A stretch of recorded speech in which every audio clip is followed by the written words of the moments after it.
Hello everyone.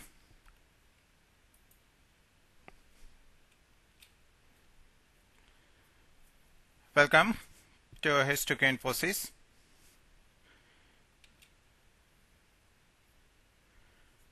H2K Infosys is a E-verified business based in Atlanta, Georgia.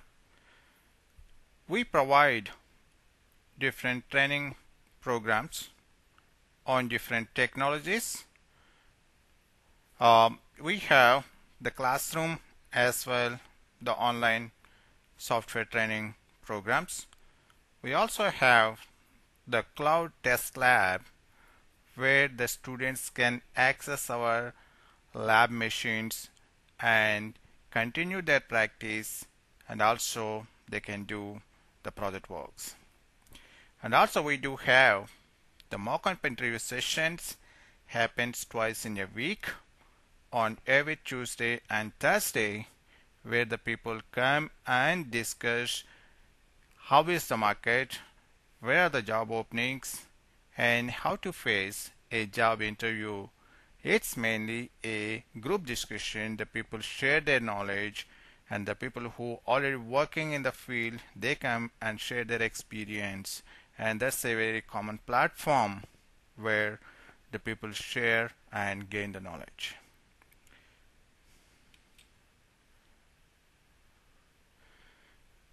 These are different services what we provide from H2K Infosys, IT training, and also we provide special training for MSc students. Then we have different training programs on different technologies, QA, performance testing, and development projects. And also we do IT staff augmentation, job placement assistance.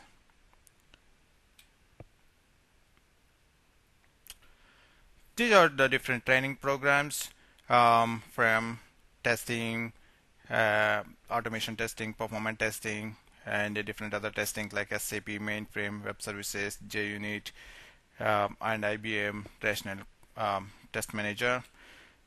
And also like we have different other training programs like Java, .NET, business analysis, project management, Oracle, SQL Server, and also SAP modules. So you can also visit our website to look at different training programs what we offer. And also what is so specialty about the H2K Infosys. Okay, so how it different from other institutes.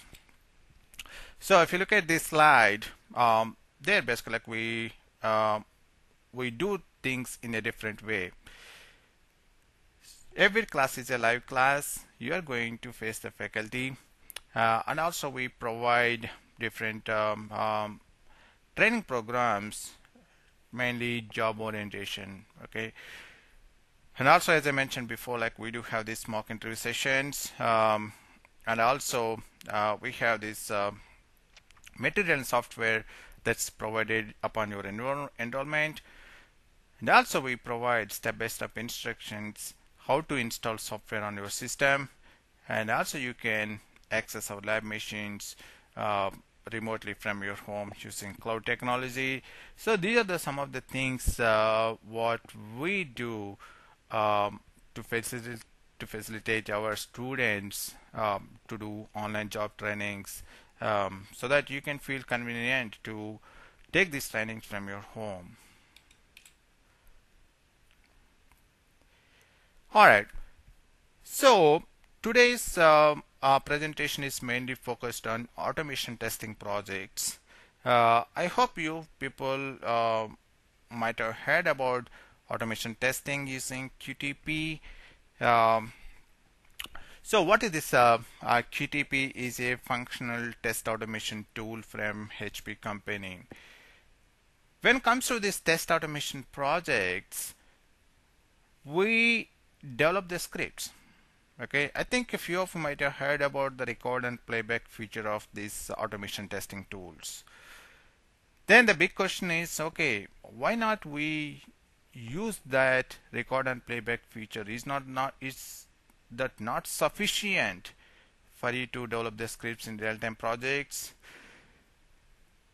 No, the answer is no. Why?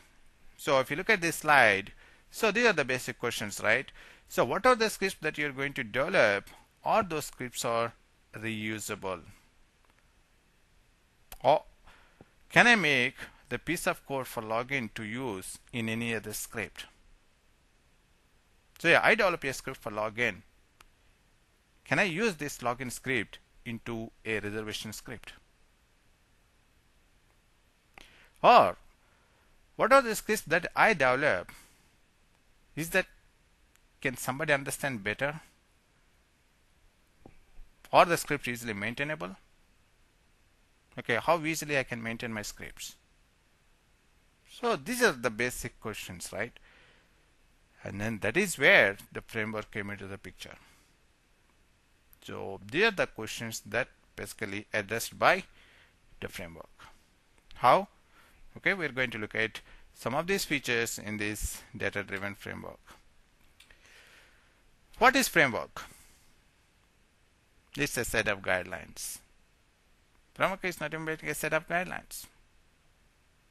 Why we need a guidelines? Why we need a standard? So if you look at any standard, the people will follow that, right? So if you set a guideline, okay, in your company you set a guideline, the employee has to come at 9 o'clock and leave at 4 o'clock. Then everybody has to follow. The same thing, like you're going to set up guidelines as part of this framework. Okay, this is how you have to develop the scripts. That way you're going to set up the guidelines. So what are the guidelines? The coding standards. So you're going to set up the coding standards. Say for example, you want to declare a variable this way. Okay, say dim I count. You don't simply say count. You are going to say prefix with I count. That means what this I stands for, this variable holds the number. Similarly, you declare a variable s name. This variable holds the string. That way, the moment you look at the variable name itself, so you will get an idea like what you're going to store into that variable. Is it a number or a string? And also, as part of this framework, you are going to come up with a well organized directory structure, and you are going to come up with different files and then store them into the appropriate folders. And also the framework will facilitate a common platform or a centralized repository where all team members maintain their test resources. What are the test resources? Your function libraries, test data, recovery scenarios, scripts, log files. So these are the project constants. These are different test resources what we develop as part of the automation project. So we are going to maintain all these test resources into this the directory structure. Otherwise, because these are the different files, right? If you look at it in a real-time project, you are going to create multiple files. You create say 100 files, and then if you don't store them into an appropriate folder, like you see in your daily life, you have different paperwork, right? So you have a tax file system, or your home documents, or your personal documents, or your some other things like your immigration documents or something. So if you don't maintain those proper papers into your into your different folders, right? Then at some point of time, it's really messed up. The same thing here you are going to do. Whenever you create the files, you are going to store them into the appropriate folders. That way, tomorrow you can easily maintain them. So if you want to look at, hey, where is my test data? Go and look at the test data folder. Why to search in a different folder? Because the test data has to go to the test data folder, not into the scripts folder. So tomorrow just you want to look at your data, you go and straightforward look into the data folder, not the scripts folder, right? So that is what actually the framework is going to insist come up with a well-organized directory structure and store different files into their respective folders. And also it's going to say, okay, how you're going to run your scripts and then where you're going to store your test results. So these are the set of the guidelines that will be implemented by the framework. And then, okay, as I mentioned, like test data framework is going to address the questions like what we had in the previous slide, right? It provides a unified structure to all QTP related test automation projects. This is nothing but the directory structure what I discussed in the previous slide.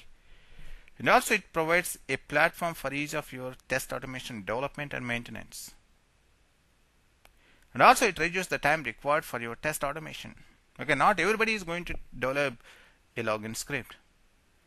So one person is going to create a login function and the rest of the people on the rest of the scripts is going to use that login function. Not every script is going to record a script for login. And provides easy to use data-driven test approach. Okay, I want to test the login functionality with 100 usernames and passwords.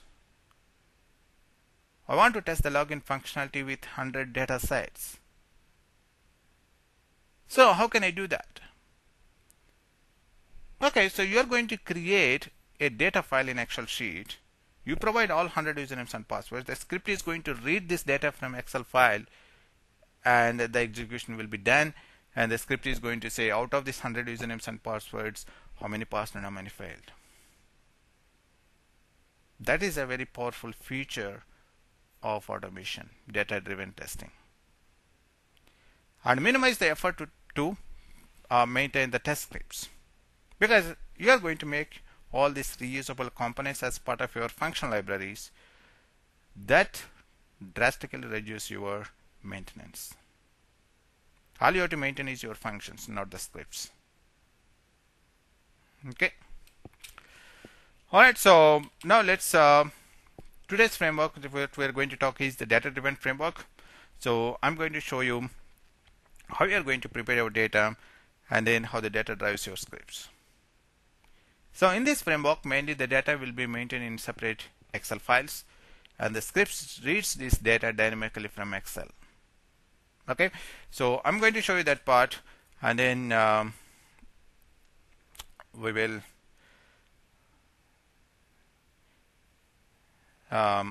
just will conclude the session. Okay, so let's see how we can. First, we are going to develop a test data, right? So what I'm going to do is, this is an Excel sheet and then I'm going to provide here, say, two different column headers, say agent name and then password. And one more thing, just I want to tell you, I'm going to work with the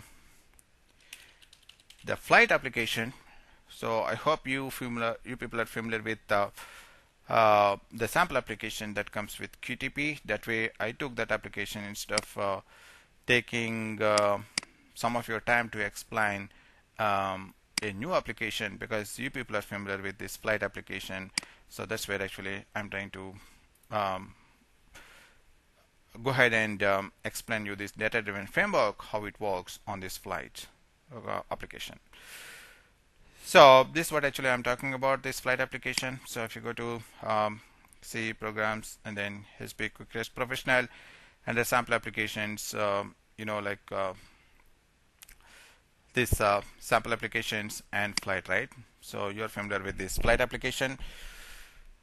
And then, so we're going to look at say simple functionality login and then how you can implement this data-driven approach to develop the scripts for this login functionality.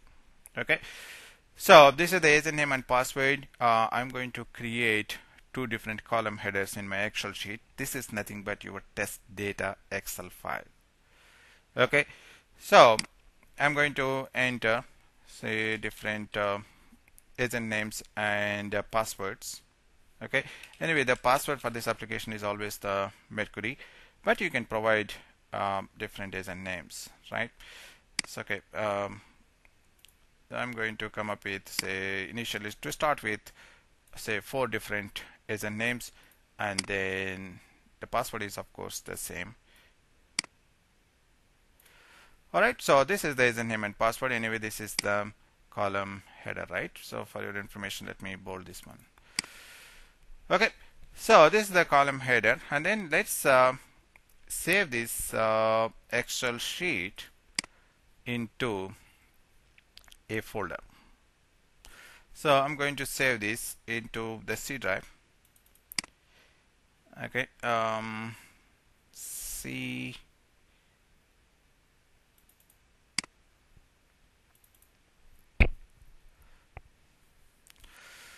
Then so I have a folder like demo sessions. So what I'm going to do is I'm going to create a folder here.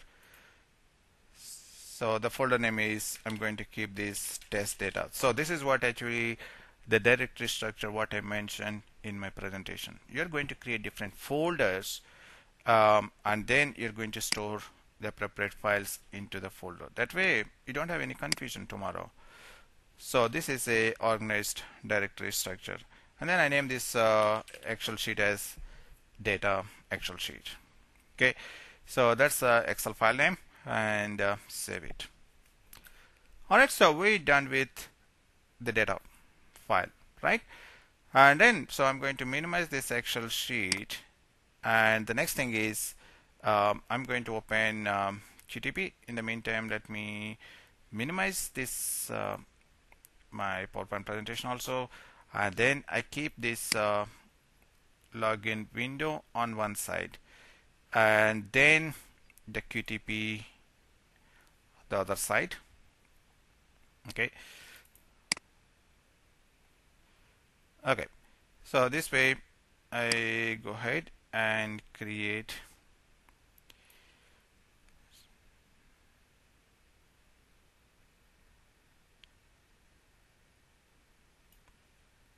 perfect. Okay, so now what I'm going to do is I'm going to create a shared object repository. So like what is an object repository? Let me quickly give you an introduction on the object repository. It is a memory file. Object repository is a memory file that holds the objects and its properties.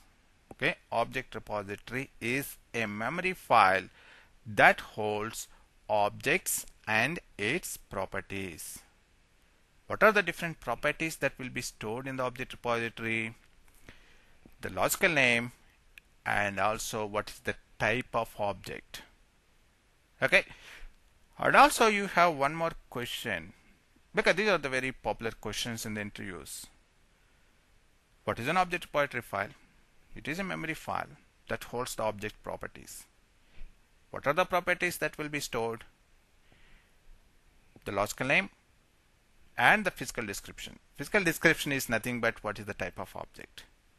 Why we need object repository is, while you run the script, the QTP is going to retrieve the object information that is stored in the repository file in order to identify the object in the application. That is why you need the object repository file. Okay, so these are the basic things, and these are very popular questions that will be asked in the interviews. Alright, good. So now let's try to create a object repository file. Okay, so you say go to resources and select object repository, and then it's going to bring up object repository window. That's where you are going to learn the objects. Okay, so now it's trying to open this object repository. So give me one sec.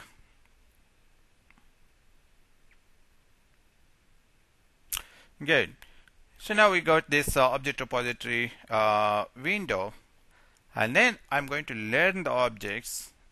Okay, select this object menu and select add objects to local, and then you're going to click on this window.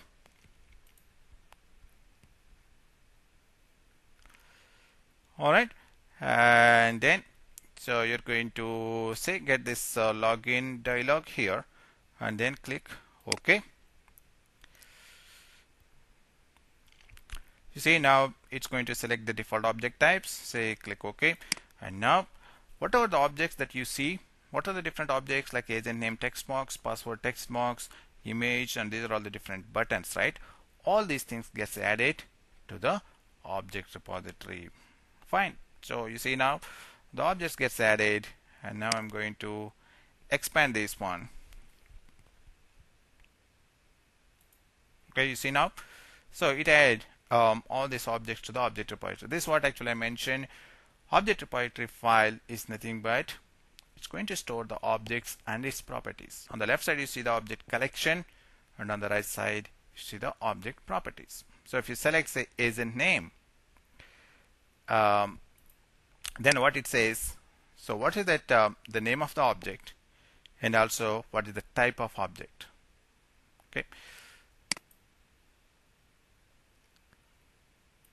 Okay, so that way it says okay, the name given to that particular object is the agent name. That's nothing but the logical name. And what's the type of object is? It is a Windows edit box. Good. So we created a shared object repository. Now let's how you are going to create a shared object repository from this. So select file and export local objects, because you see the object repositories are two types. One is the shared object repository, local object repository. In real-time projects, we are going to use most of the time the shared object repositories, because you want to share this object repository across different scripts. Okay, so now I'm going to create a shared object repository. So select again, so your C drive, and then go to the demo sessions folder.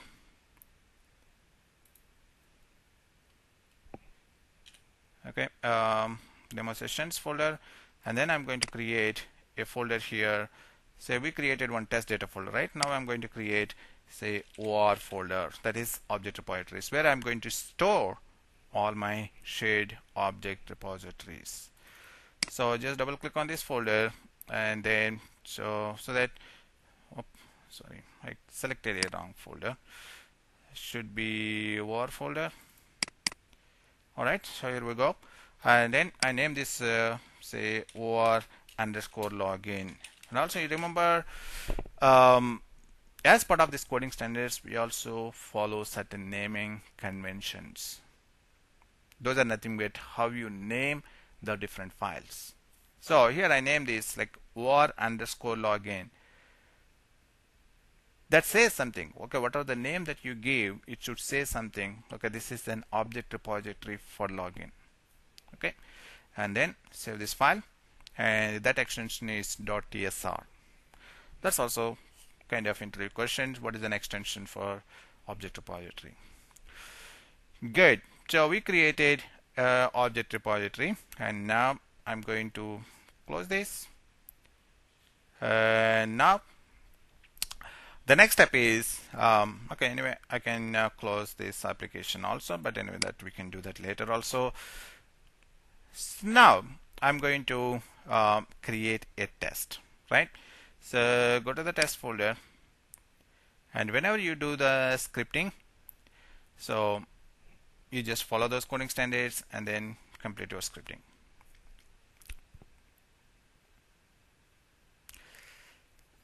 Good. So this is an expert view. It's trying to open the new test.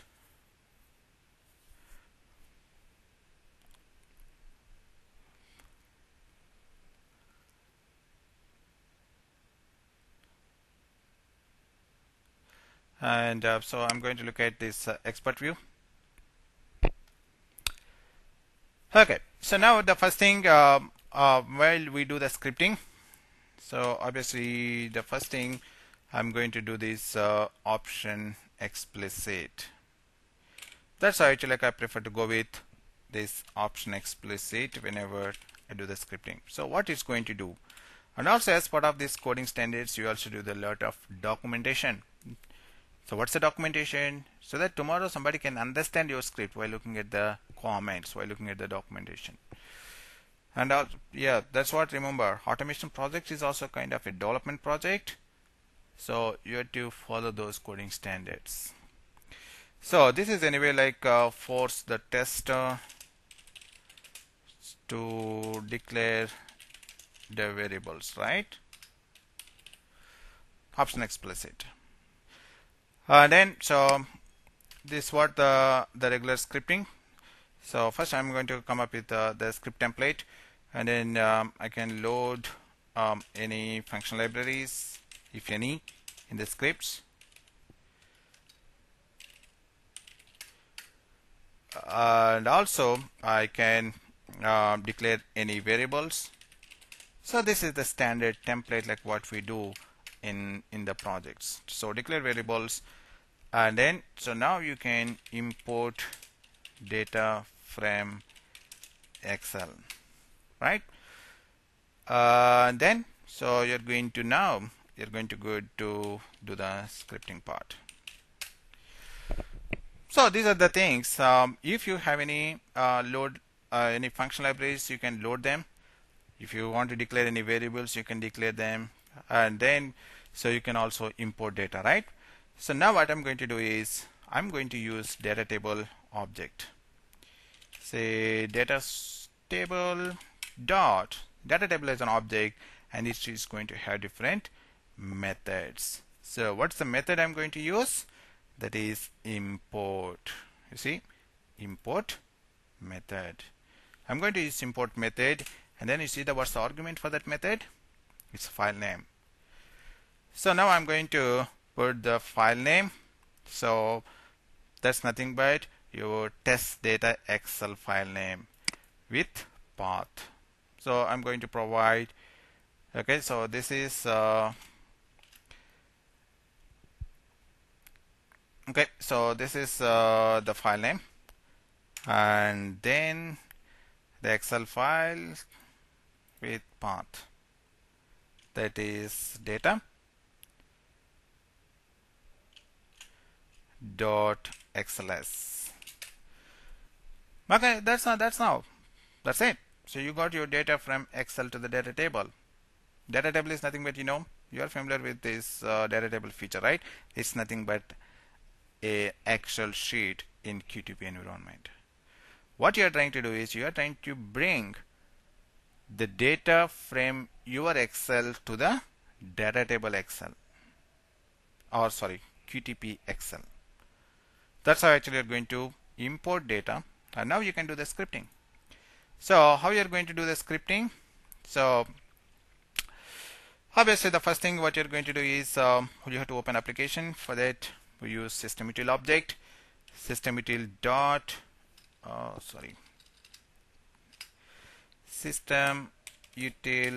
SystemUtil as an object, and then it's going to give you different methods, and we are going to select run method in order to open application. And then into this run method, if it is a Windows application, you're going to provide the executable file name. If it is a web application, you're going to provide the URL. So anyway, so we're going to work with this Windows application that is a standalone. So you have to provide the executable file. So okay, so let me get my executable file.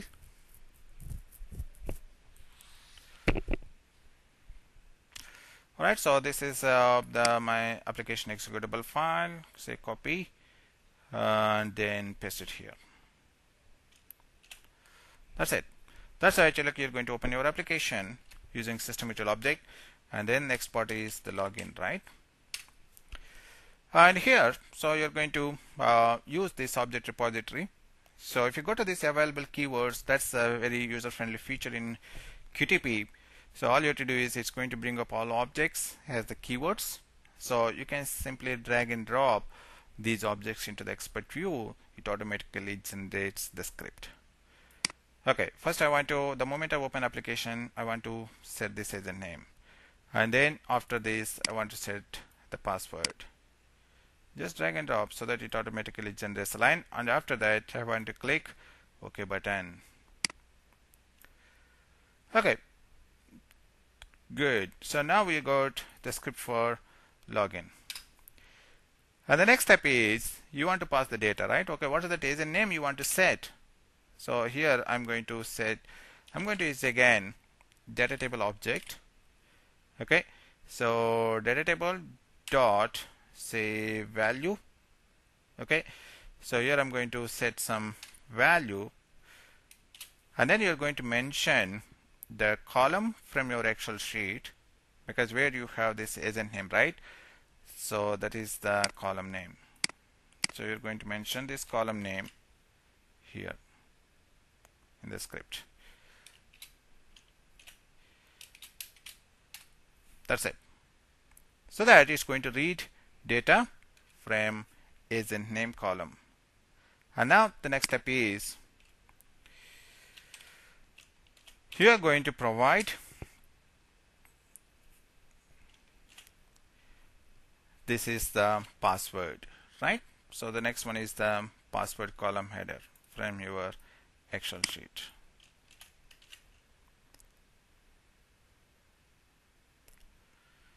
Okay, so this is the password. Alright, so now I got my data also, and then finally, like, you're going to close application, right? So that is close app. How you are going to close app? So either you can do system.util dot. So now you're going to provide, say you're going to use the method close up process by name. And then what is that process name? So this is the application process name, flight4a.exe. So you're going to provide that as the process I want to close in order to close my application. Okay, fine. So you got the script, how you can open application, log in, and then close application.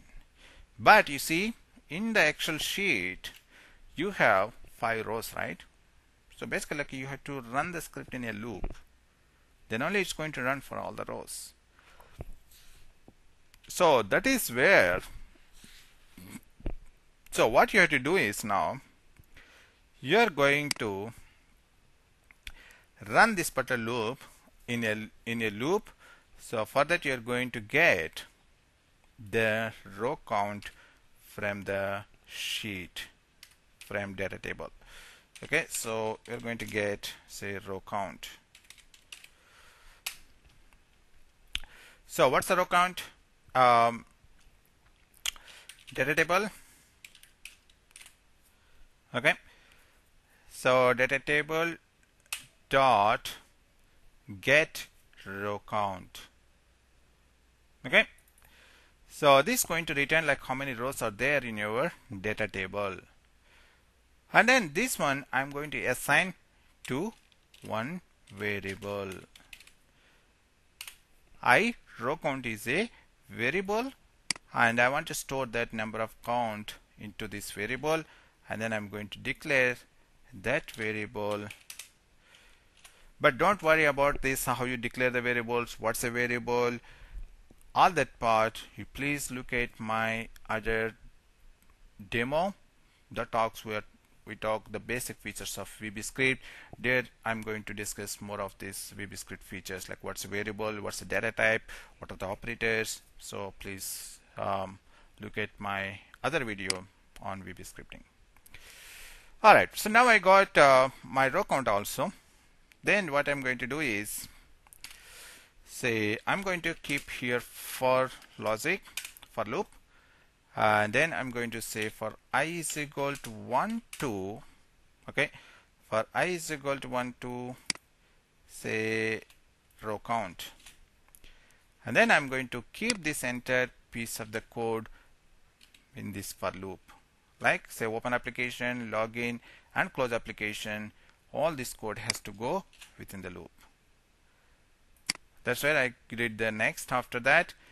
And then what I'm going to do here is, this is also one more thing.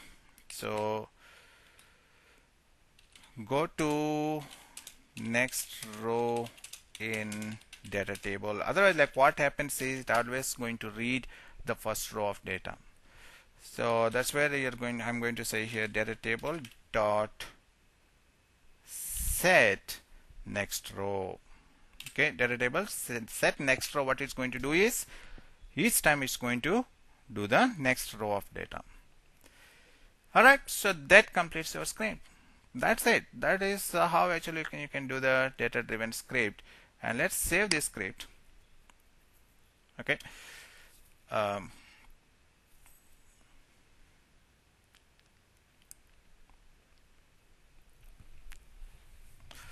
so this script has to go to again your file system, then again the C drive. Okay, so I'm going to save this under C drive, then the demonstrations folder.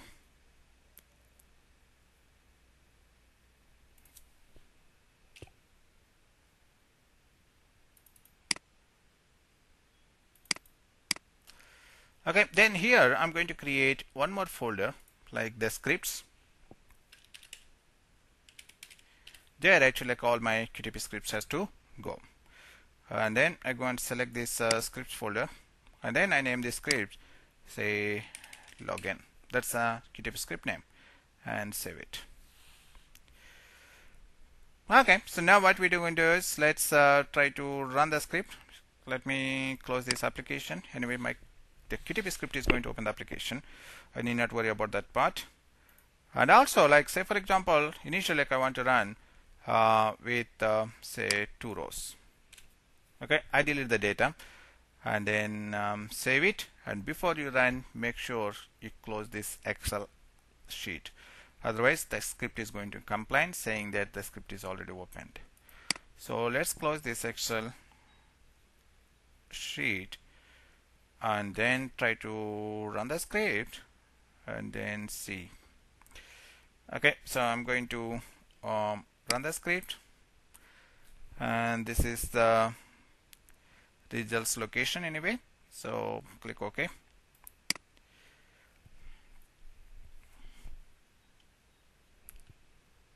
And then the script is going to run. Yeah, we have 2 rows of data.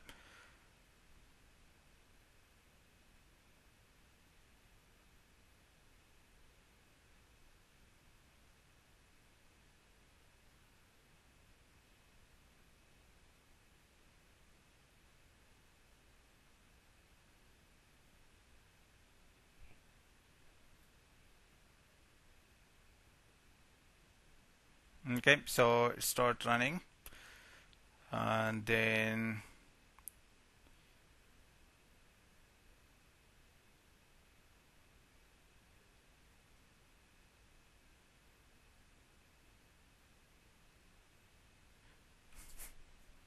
okay, so you see this is the kind of problem. Like what this option explicit is going to do is, so because intentionally like I didn't declare this for you people to show what this option explicit is going to do, because we didn't declare this variable I, so that's why it's complaining say variable is undefined.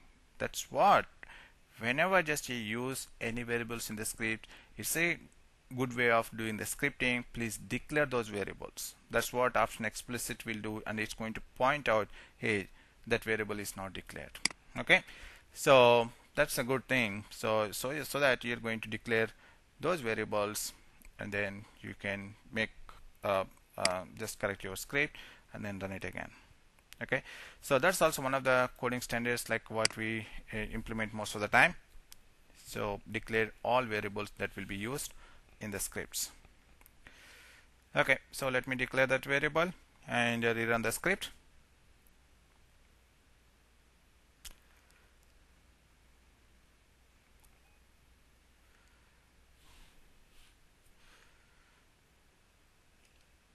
I'm going to declare that variable.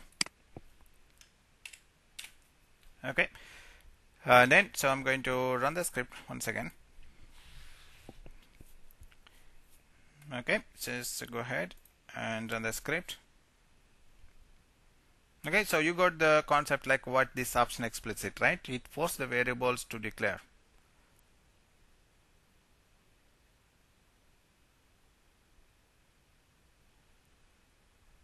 Okay, so let's wait for few moments to let the execution complete.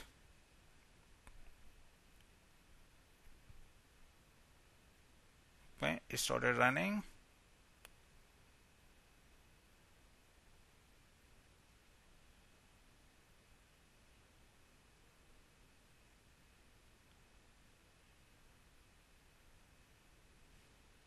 Alright, so it opens the application, and then it inputs all the stuff, the usernames, agent name and password.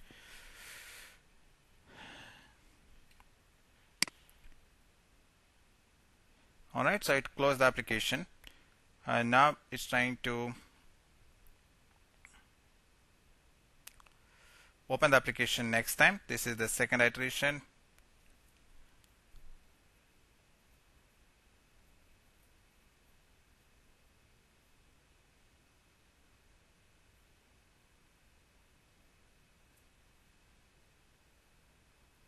Alright, so now it's going to the second iteration. That's what it's doing, and now it opens the second iteration, and then you see now, even if you look at the data table part, now it's pointing to the second row, and that is highlighted, and it's even the agent name, it input the test2.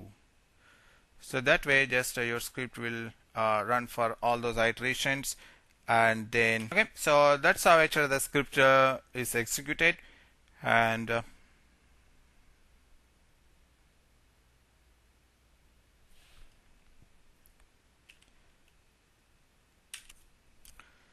alright, so the scripting part is done.